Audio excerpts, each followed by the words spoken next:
Picture this. You're standing in the shadow of the Palatine Hill in Rome. The year is 2018 CE, and the air itself seems to vibrate with whispered rumors and barely contained panic. The marble facades of the imperial palaces gleam white-hot under the Mediterranean sun, but there's something rotten festering beneath all that pristine beauty. You can smell it, the cloying sweetness of exotic perfumes mixing with the metallic tang of spilled wine, and something else, something darker that makes your stomach turn. From behind the gilded doors of the imperial residence comes the sound of flutes and drums, but it's not the dignified music of state ceremonies. This is wild, primal, intoxicating, the kind of rhythm that makes your pulse quicken and your mind fog with forbidden thoughts. A slave rushes past you, his face pale as limestone, clutching a golden chalice so tightly his knuckles have gone white. His eyes dart left and right as if he's afraid someone might be watching, might report back to whom exactly. The emperor. But which emperor? The one who was supposed to be ruling? Or the 14-year-old Syrian boy who somehow managed to seize the throne and turn the greatest empire in human history into his personal playground? You press yourself against a column as a group of Praetorian guards march by, their faces grim beneath their bronze helmets. Even they, the elite protectors of imperial power, look uncertain, confused. One of them mutters something under his breath about abomination and the god's punishment, but he says it so quietly you almost think you imagined it. From within the palace, a voice rises above the music, young, clear, but commanding in a way that makes your skin crawl. It's giving orders in accented Latin, but the words themselves are lost in the chaos of celebration. Or is it celebration? The longer you listen, the more it sounds like something else entirely, something desperate, something mad.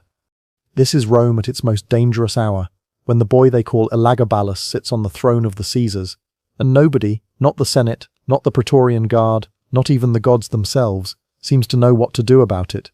Before diving into these forgotten stories of survival and suffering, if you enjoy learning about the hidden truths of history, consider hitting that like button and subscribing for more content like this. And please, comment below to let me know where you're listening from. I find it incredible that we're exploring these ancient stories together from different parts of the world, connected across time and space by our shared curiosity about the past. To understand how Rome fell into the hands of a 14-year-old who would reshape the empire according to desires no one had dared speak aloud, we need to go back to the beginning. Not the beginning of Rome, that's a story for another day, but the beginning of the end of the Severan dynasty, when the cracks in the imperial system split wide enough for something unprecedented to crawl through. The boy who would become Emperor Elagabalus was born Marcus Aurelius Antoninus, around 2004 CE, in the ancient city of Emesa, in what we now call Syria. But even that name, Marcus Aurelius Antoninus, was a lie, a political fiction designed to connect him to the great philosopher Emperor Marcus Aurelius. His real name was Varius Avitus Bassianus, and he was born into a family of ambitious Syrian aristocrats who understood that in the Roman Empire, blood meant nothing if you couldn't convince people it meant everything. Picture young Varius in those early years in Emesa, growing up in the shadow of the great temple of Elagabalus, the sun god whose black stone meteorite had fallen from heaven to become the focal point of Syrian religious devotion. The temple dominated the city's skyline, its walls echoing with the chants of priests and the cries of sacred prostitutes, the air thick with incense and the copper smell of animal sacrifice. This wasn't Rome, with its marble forums and rational architecture.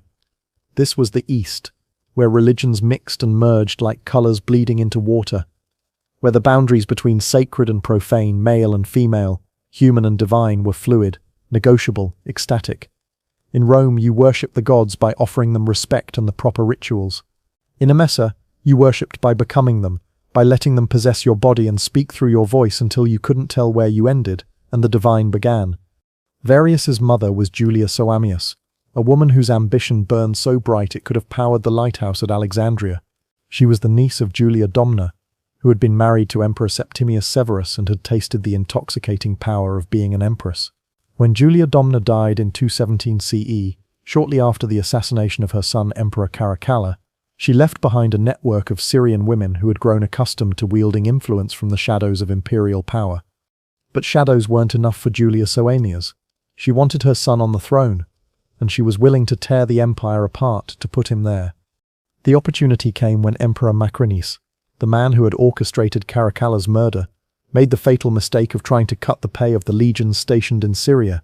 Roman soldiers were many things, but patient wasn't one of them, especially when it came to their wages. Julia Soaemias saw her chance and struck like a serpent. She began spreading the rumor that young Varius was actually Caracalla's illegitimate son, born of a secret affair with his beloved sister.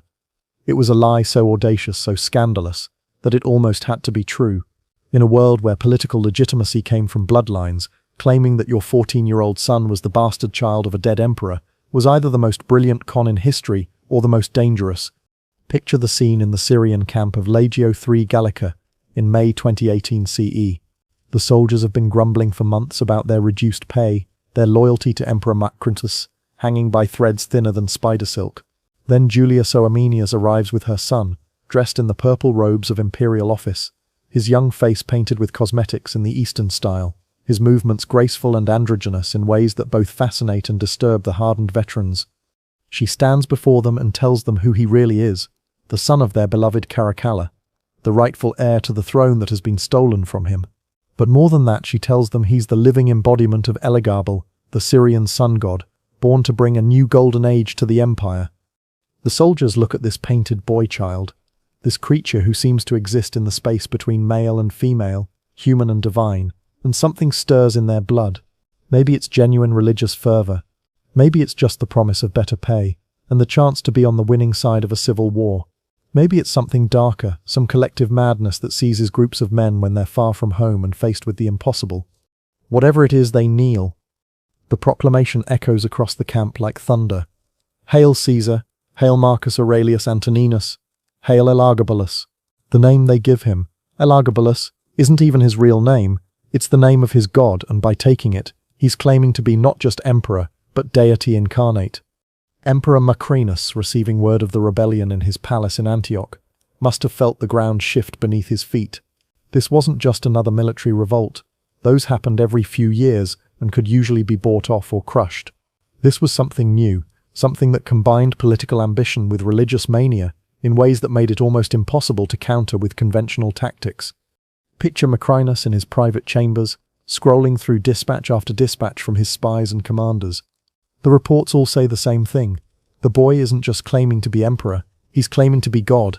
His followers aren't just soldiers looking for better pay, they're converts to a new form of imperial worship that makes the traditional Roman ceremonies look pale and lifeless by comparison. And the boy himself, the descriptions are so bizarre that Macrinus probably thinks his informants are exaggerating. They describe a 14-year-old who dresses sometimes as a man, sometimes as a woman, sometimes as something in between, who performs religious ceremonies that involve dancing and singing, and what the Romans would have called unnatural acts, who speaks of marriage not just to women but to men, to gods, to concepts that don't even have names in Latin. This isn't just rebellion, it's revolution. It's an attack on everything Rome represents. Masculine virtue, rational governance, the clear boundaries between citizen and subject, human and divine, acceptable and abominable. Macrinus marshals his forces and marches south to crush this Syrian uprising before it can spread. But as his army approaches the rebel camp, something extraordinary happens. His own soldiers begin to waver, to whisper among themselves about the boy emperor, who claims to be the sun god reborn. The battle, when it comes, is less a military engagement than a mass conversion. Macrinus's troops, seeing the exotic splendor of Elagabalus's retinue, hearing the hypnotic rhythms of Syrian war drums, witnessing the religious ecstasy of soldiers who believe they're fighting for a living god, simply switch sides. Picture the moment when Macrinus realizes he's lost. His carefully trained legions, the disciplined backbone of Roman military might, are deserting en masse to join a teenage Syrian mystic who promises them not just victory, but spiritual transformation. The emperor who had murdered his way to power finds himself abandoned by the very forces he'd counted on to keep him there. Macrinus flees, but there's nowhere to run.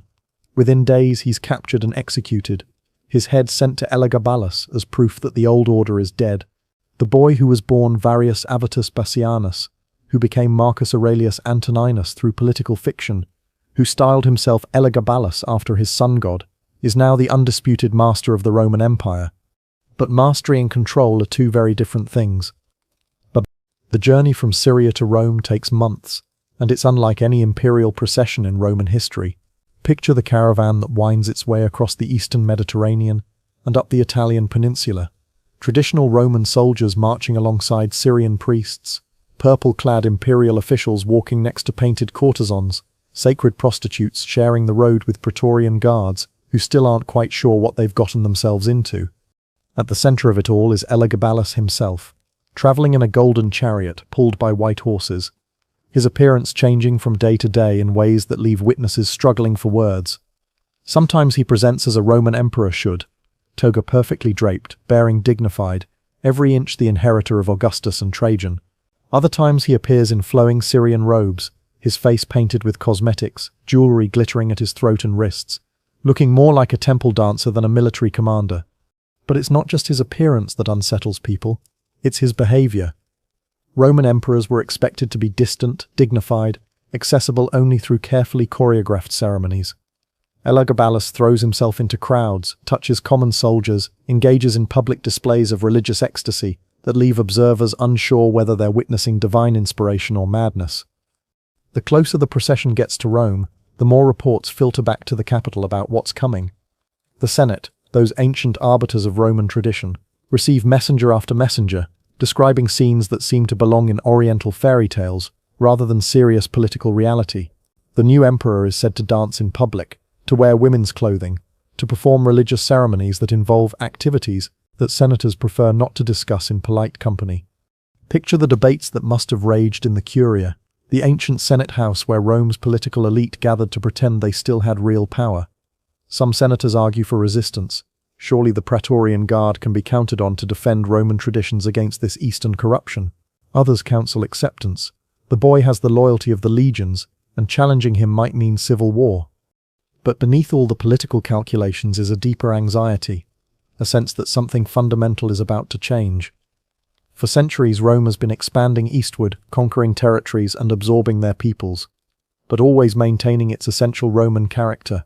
Now, for the first time, the East is coming to Rome not as a conquered territory but as a conqueror, bringing gods and customs and ways of thinking that threaten to transform the empire from within. When Elagabalus finally enters Rome in the summer of 2019 CE, the city holds its breath. Picture the scene as his procession passes through the gates, crowds lining the streets, some cheering, others silent with shock or fear. The new emperor rides in his golden chariot, but he's not alone. Beside him is a massive black stone, the sacred meteorite of Elagabalus, brought from Syria to serve as the centerpiece of a new religious order. This isn't just a political transition, it's a spiritual invasion. The boy emperor isn't content to rule Rome. He wants to transform it, to remake the capital of the world in the image of his Syrian homeland. And he has the power to do it. The first sign of what's to come appears within days of his arrival. Elagabalus announces that he will marry the stone of Elagabalus to Minerva, the Roman goddess of wisdom and warfare. It's a ceremony that has no precedent in Roman religious tradition, a mixing of Syrian and Roman deities that horrifies the traditional priesthood. But that's just the beginning. Within weeks, the new emperor has begun construction of a massive temple on the Palatine Hill, dedicated not to Jupiter or Mars or any of the traditional Roman gods, but to Elagabalus. The sound of hammers and chisels echoes across the city as workers labor to create a monument to a god most Romans have never heard of. Picture the confusion and fear that grips the capital as news of each new outrage spreads through the streets. The emperor has appointed Syrian priests to positions of power in the Roman religious hierarchy. He's introduced new ceremonies that involve dancing and music and what witnesses describe as unspeakable acts.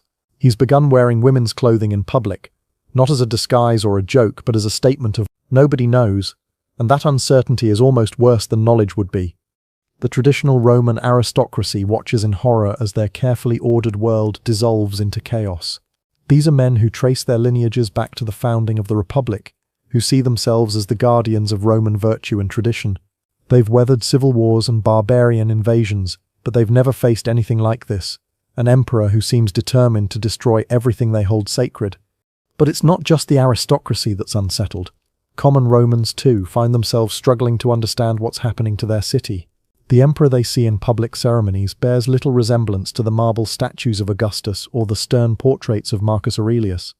This is something new, something unprecedented, something that challenges their basic assumptions about power and gender and the nature of imperial authority itself. Picture a typical Roman citizen, perhaps a shopkeeper or a craftsman, trying to explain to his children why their emperor sometimes dresses like a woman. Why the new religious ceremonies sound more like parties than worship. Why the palace echoes with music and laughter at all hours of the day and night. How do you maintain respect for imperial authority when that authority is exercised by someone who seems to delight in violating every expectation of how an emperor should behave? The answer for many Romans is that you don't. You adapt, you survive, you try to profit from the chaos if you can. The smart money in Rome quickly learns to flatter the new emperor's Syrian courtiers, to adopt Eastern fashions, to at least pretend enthusiasm for the exotic new religious practices. Those who resist openly tend to disappear, not always permanently, but long enough to send a clear message about the new rules of the game. But beneath the surface compliance, resentment builds like pressure in a sealed vessel. Rome has always been a conservative society, suspicious of change and fiercely protective of its traditions. Having those traditions not just challenged but actively mocked by a teenage emperor who claims divine authority is more than many Romans can bear. The Praetorian Guard, in particular, begins to show signs of strain. These are professional soldiers who have sworn loyalty to the emperor, but their definition of emperor assumed certain basic characteristics: Roman birth, masculine bearing, respect for traditional values. Elagabalus embodies none of these things, and his behavior becomes increasingly erratic as he settles into power. Picture the scene in the Praetorian barracks as news filters in of the emperor's latest outrage. Today he's announced his intention to marry one of his male courtiers. Tomorrow he'll declare himself the reincarnation of Venus. Next week he'll order the construction of public baths where men and women will bathe together, where the normal rules of Roman modesty will be suspended in favor of Syrian customs that most Romans consider deeply immoral. The guards mutter among themselves, their loyalty tested by each new revelation. They're trained to follow orders, but what happens when those orders come from someone who seems to have no understanding of Roman law, Roman custom, or Roman dignity? How long can institutional loyalty survive when it's strained by daily humiliation? The crisis deepens as Elagabalus begins to interfere more directly in the traditional workings of Roman government. He appoints Syrian favorites to positions of power, often based on their physical beauty rather than their administrative competence. He disrupts Senate meetings with religious ceremonies that senators find both blasphemous and embarrassing. He issues edicts that contradict centuries of Roman legal precedent, seemingly on whim rather than through any coherent policy. Picture a Senate session in the second year of Elagabalus's reign, the ancient chamber where Cicero once delivered his Catiline orations, where Augustus carefully managed the transition from republic to empire, now echoes with the sound of Syrian flutes and the scent of Eastern incense. The emperor arrives not in traditional Roman dress but in flowing robes that shimmer with gold thread, his face painted with cosmetics, his movements graceful and androgynous. He announces that he's received a vision from Elagabalus, that the sun god has revealed new laws that must be implemented immediately. The senators sit in stunned silence as he describes regulations that would fundamentally alter Roman marriage customs, that would give legal recognition to relationships between men, that would permit practices the Roman legal code has always condemned as contrary to public morality. When one elderly senator dares to object, to invoke tradition and precedent, Elagabalus's response is swift and chilling.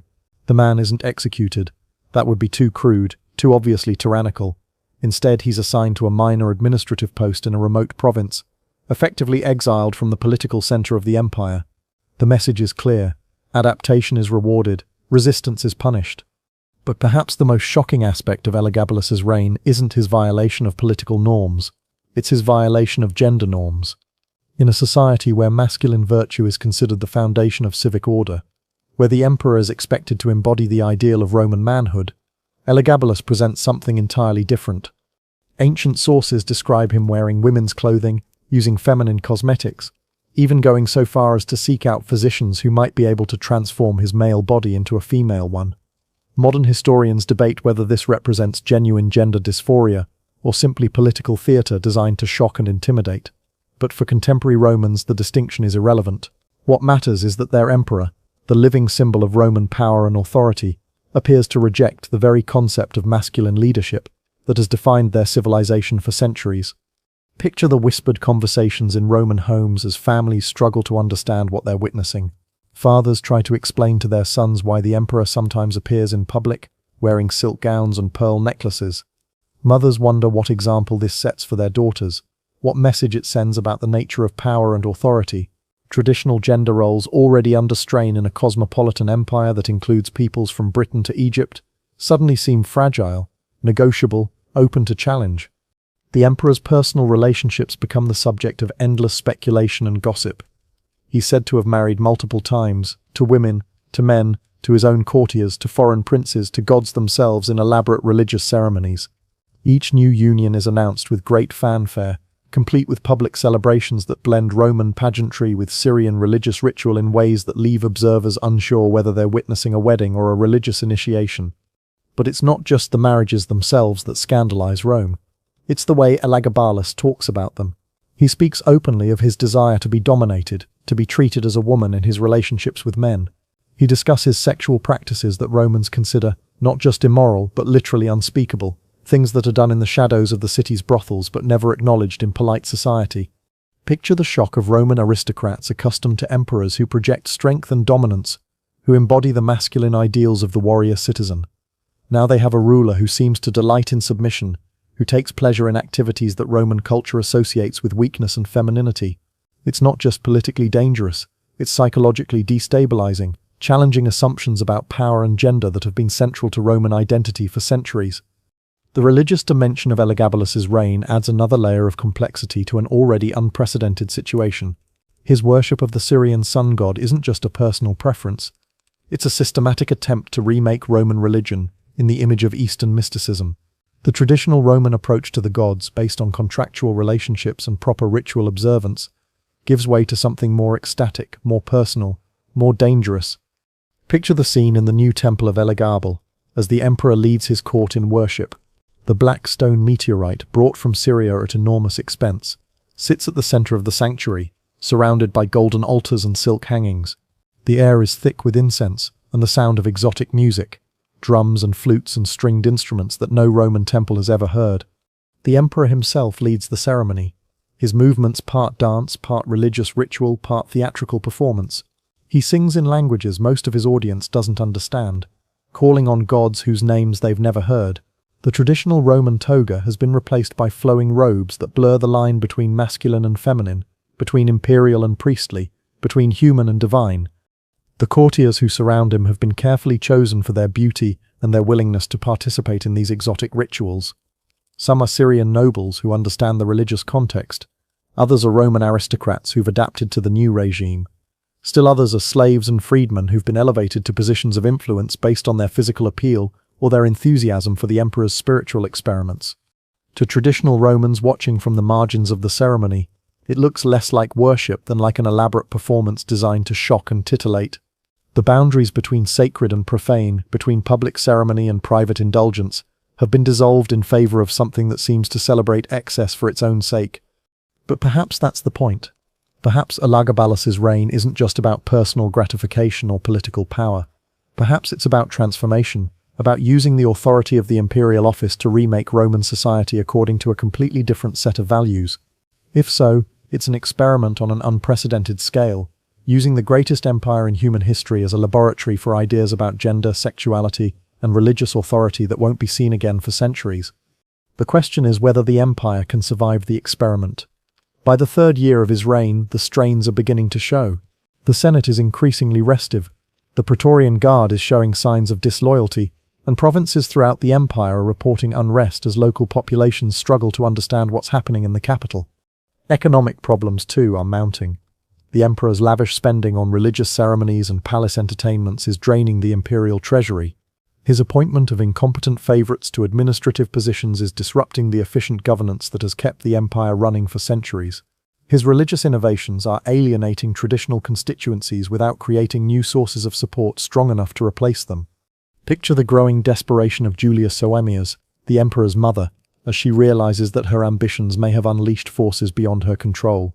She had wanted her son on the throne, but she had assumed that once there he would govern like a traditional emperor, perhaps with some Syrian influences, but fundamentally within the bounds of Roman precedent. Instead, she finds herself watching helplessly as he transforms the empire into something unrecognizable, something that may not survive the shock of such rapid change. The same qualities that made him an effective rebel leader, his charisma, his willingness to challenge convention, his ability to inspire fanatical loyalty, are proving to be liabilities as a ruler. The boy who claimed to be the living embodiment of the sun god is burning too brightly, consuming everything around him in the intensity of his vision, And like the sun itself, he may be too powerful, too alien, too dangerous for the world he's trying to illuminate. The Roman Empire has weathered many crises in its long history: civil wars, barbarian invasions, economic collapse, plague.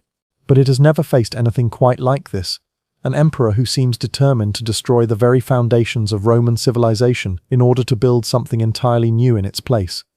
Whether that destruction represents liberation or catastrophe depends entirely on your perspective.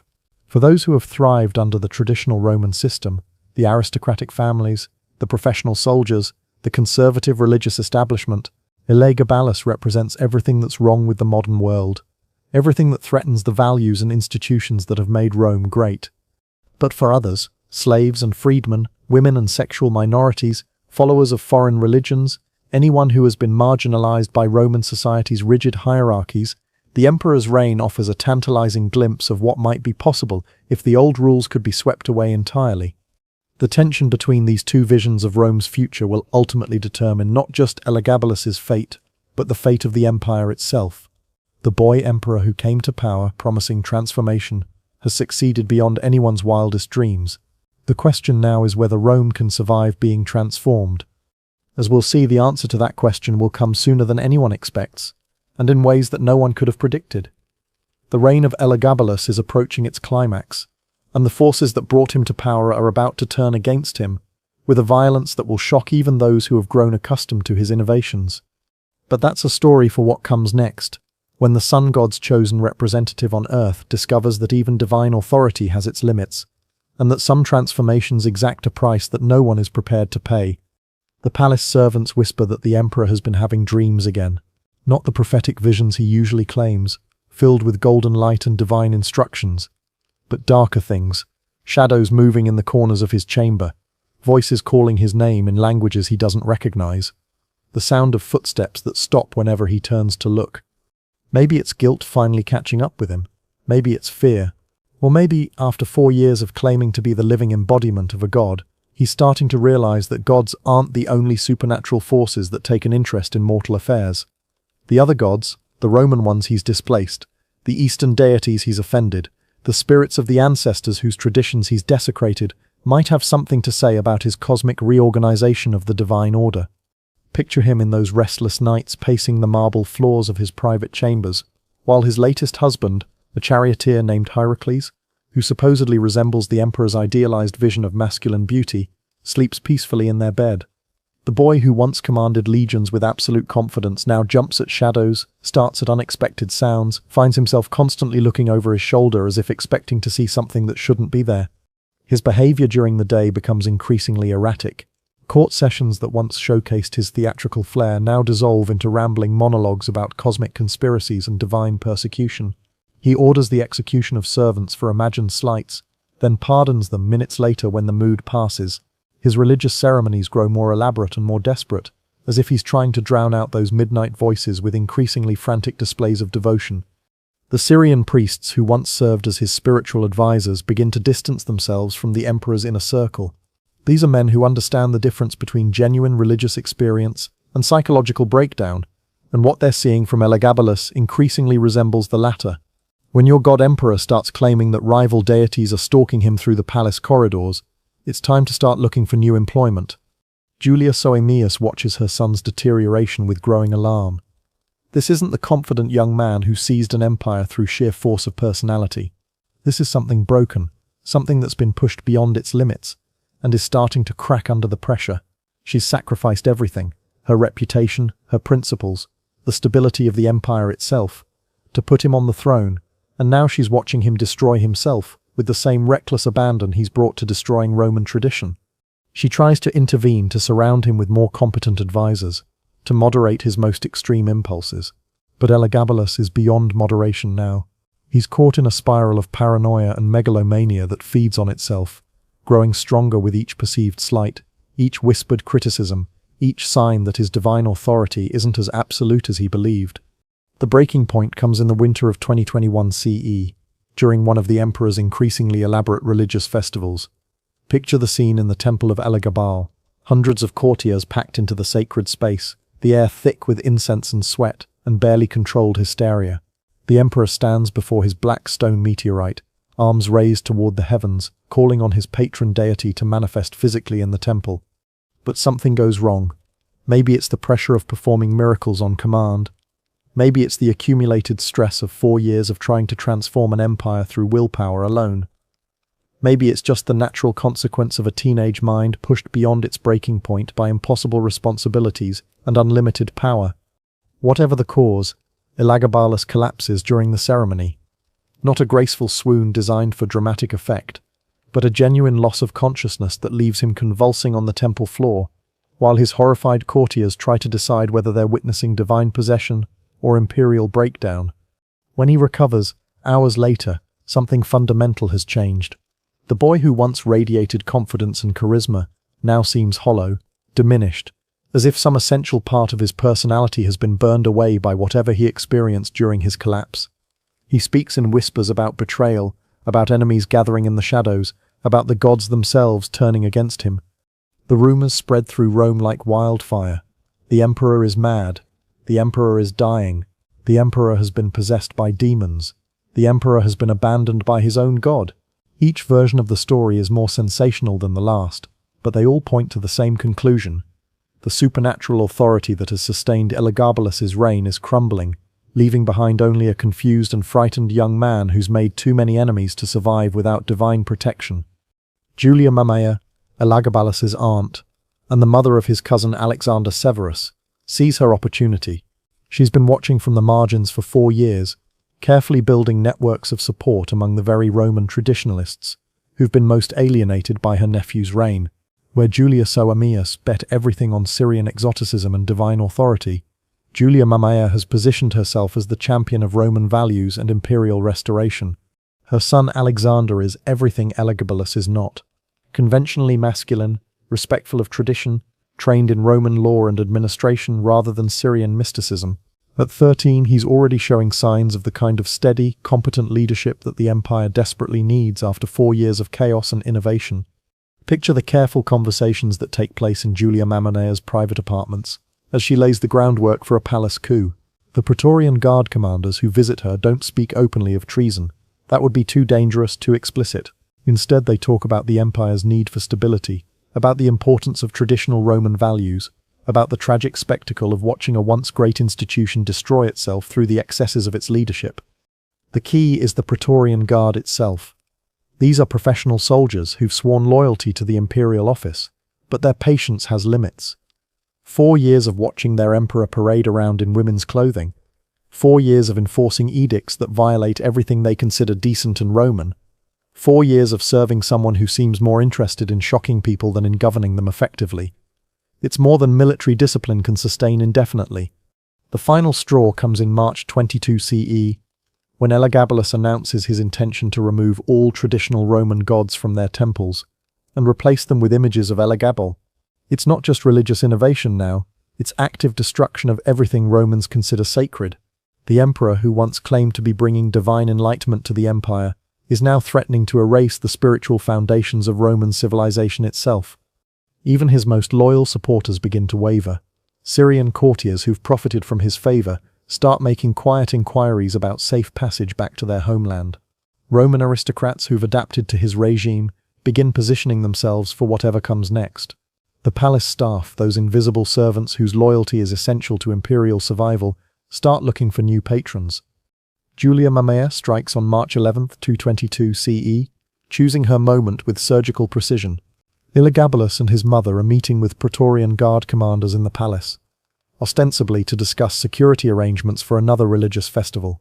But when they arrive at the designated chamber, they find it filled not with loyal protectors, but with armed men, whose faces show nothing but cold determination. Picture that moment when Elagabalus realizes that his divine protection has finally failed him. The boy who once commanded legions through sheer force of personality now faces a room full of soldiers who no longer see him as their emperor, who no longer believe in his divine authority, who've decided that the empire's survival requires his death. There's no dramatic speech, no final theological argument, no last-minute miracle, just the brutal efficiency of professional killers doing what they believe is necessary to save Rome from its own emperor. Julia Soaemias dies first, trying to shield her son with her own body, her ambitions finally consuming her in the most literal way possible. Elagabalus follows moments later, the boy who claimed to be immortal discovering that mortality is the one Roman tradition even he can't escape. But death isn't enough for the conspirators. The body that once wore imperial purple, that once claimed divine status, that once challenged every assumption about gender and power and authority that Roman civilization held sacred, must be desecrated in ways that make the nature of this revolution unmistakably clear. Picture the scene as the corpses are dragged through the streets of Rome, the crowds that gather to witness the spectacle, some cheering the end of what they see as an abomination, others weeping for the destruction of something unprecedented and irreplaceable. The bodies are stripped, mutilated, dragged through sewers, finally thrown into the Tiber River like refuse. It's a rejection not just of Elagabalus as an individual, but of everything he represented. The experiment in imperial transformation, the challenge to traditional gender roles, the attempt to remake Roman religion according to Eastern models, all of it dies with him, swept away by a tide of reaction that will reshape the empire for generations to come. Alexander Severus, Julia Mamakia's son, is proclaimed emperor within hours of his cousin's death.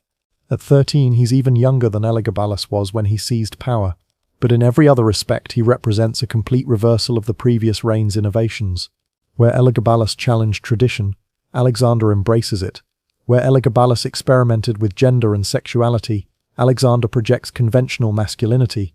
Where Elagabalus promoted Syrian religion, Alexander restores Roman gods to their rightful prominence.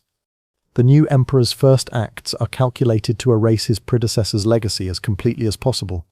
The temple of Elagabal is converted to other uses, its Syrian priests dismissed or executed. The black stone meteorite that served as the focal point of Elagabalus's religious revolution is quietly shipped back to Syria, removing the physical symbol of Eastern influence from the heart of the empire. The edicts that challenged traditional Roman law are repealed. The appointments based on beauty rather than competence are reversed. The Syrian courtiers who profited from the previous regime are exiled, or worse. But erasing a person from history is more complicated than erasing their policies. The 4-year reign of Elagabalus has left scars on the Roman psyche that won't heal easily. The empire has seen what happens when traditional boundaries are challenged, when long-held assumptions about power and gender and religion are called into question. That knowledge can't be unlearned, can't be wished away by imperial decree. Picture the conversations that must have taken place in Roman homes in the months following Elagabalus's death. Parents trying to explain to their children why the emperor who once ruled them was killed.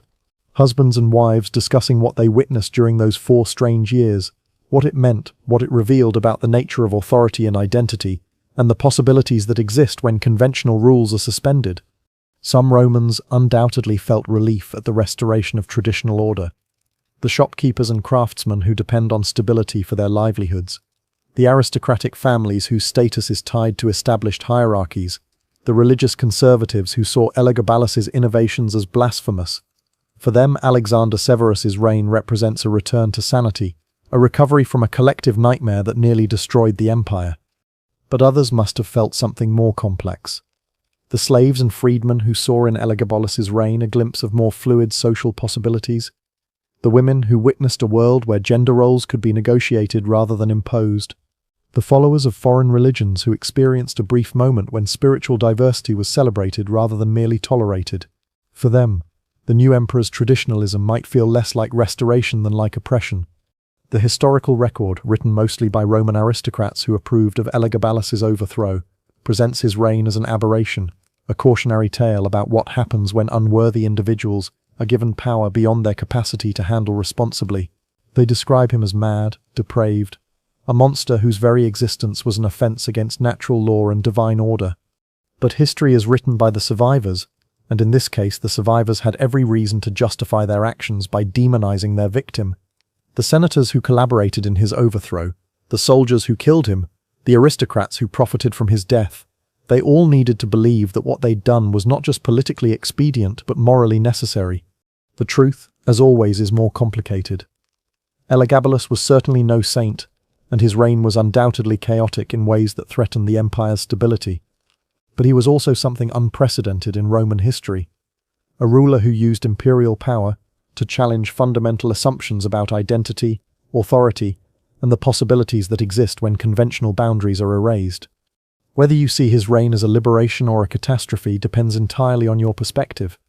If you believe that traditional Roman values, masculine virtue, religious conservatism, rigid social hierarchies, were essential to the empire's survival, then Elagabalus represents everything that was wrong with the cosmopolitan, multicultural world that Rome had become.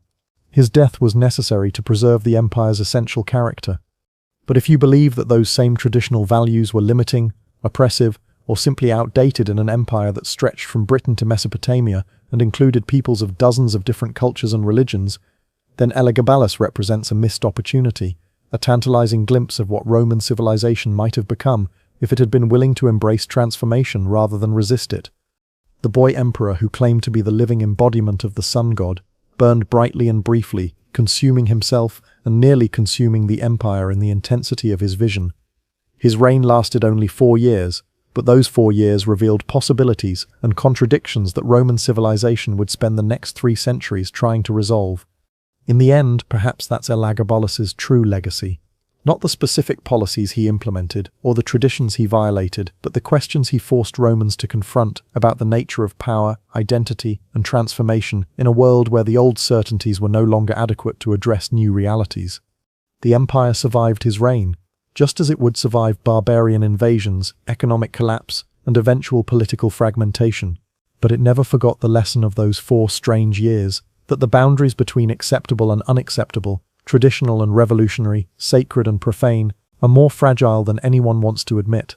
Standing again in that Roman street where we began, watching the palace servants hurry past with their eyes downcast and their voices hushed, you realize that what you're witnessing isn't just the end of one emperor's reign, it's the end of an experiment in human possibility, a brief moment when the rigid structures that define civilization were dissolved in favor of something more fluid, more dangerous, more alive.